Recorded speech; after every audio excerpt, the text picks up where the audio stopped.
नमस्कार दोस्तों। हिंदुस्तान का सबसे पढ़ा लिखा राज्य केरला। यहाँ से एक दिल को दहला देने वाली वारदात सामने आई जब पता चला कि दो महिलाओं को एक शख्स ने बुरी तरह मौत के घाट उतार दिया, सिर्फ इस वजह से क्योंकि वो धन की प्राप्ति चाहता था।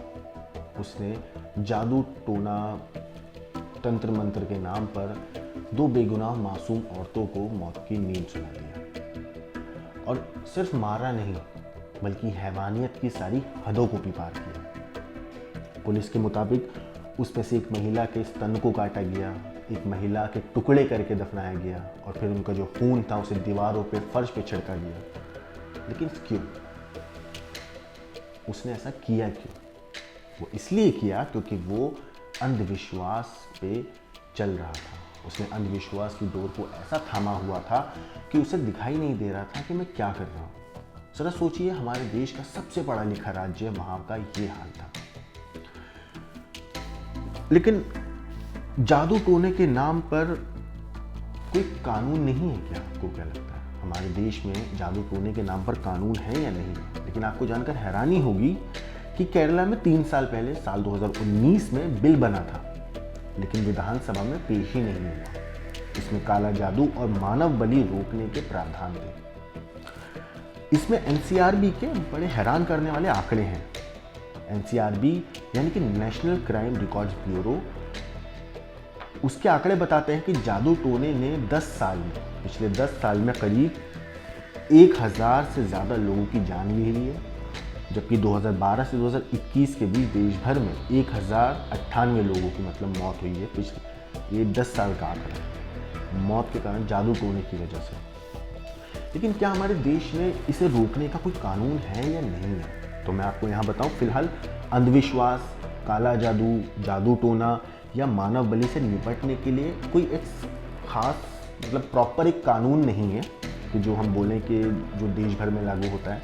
लेकिन हाँ, अगर ऐसा कुछ होता है कि किसी इंसान की जादू टोना या काला जादू, अंधविश्वास या मानव बलि की वजह से मौत हो जाती है, तो उस पर आईपीसी की धारा यानी कि इंडियन पीनल कोड की धारा 302 यानी कि हत्या की 302 किसी को जान से मारने की हत्या की सज़ा के तहत उसे मामला दर्ज किया जाता है, उसे सज़ा दी जाती है।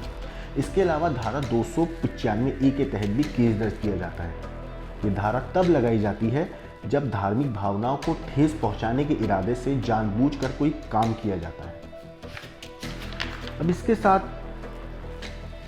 तो केरला में या हमारे देश में कोई कानून है नहीं, लेकिन काला जादू, अंधविश्वास से निपटने के लिए भले ही कोई केंद्रीय कानून नहीं है, लेकिन कई राज्य हैं हमारे देश में जिन्होंने इस चीज़ को लेकर कानून बना रखे हैं। जैसे राज्यों में से लेकर अलग अलग प्रावधान हैं। इन कानूनों में अंधविश्वास या काला जादू की परिभाषा नहीं है, लेकिन मगर ये कानून ऐसी प्रथाओं के अपराधीकरण की बात करते हैं जो दशकों से चलती आ रही है। जादू टोना या जो अंधविश्वास या चुड़ैल प्रथा जो होती थी, उसको अपराधीकरण करने के लिए अलग अलग राज्यों में अलग अलग कानून बना रखे हैं। अब आपको बताते हैं कि कौन कौन से राज्य हैं जिन्होंने कानून बना रखे हैं। इसमें बिहार सबसे पहला देश है जहां जादू टोने के खिलाफ सबसे पहले कानून लाया गया था।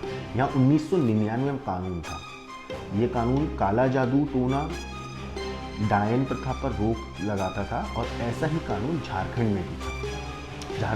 साल 2015 में बल्कि छत्तीसगढ़ में सरकार टोनाही प्रताड़ना टोना टोटका करते हैं, उसकी प्रताड़ना निवारण कानून लेकर आई थी। ये कानून ऐसे अपराधों के लिए सजा का प्रावधान करता था जिसमें जादू टोने के जरिए किसी व्यक्ति या व्यक्तियों को नुकसान पहुंचाया गया हो। ये कानून झाड़ फूक, टोना टोटका को भी रोकता था। इसके तहत 5 साल तक की कैद की हो सकती है माफ कीजिएगा।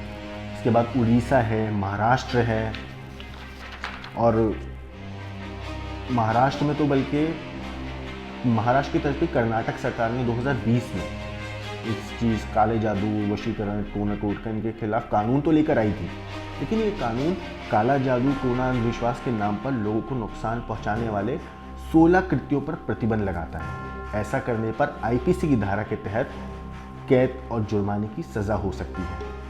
राजस्थान और असम में भी 2015 में इसके खिलाफ कानून आया।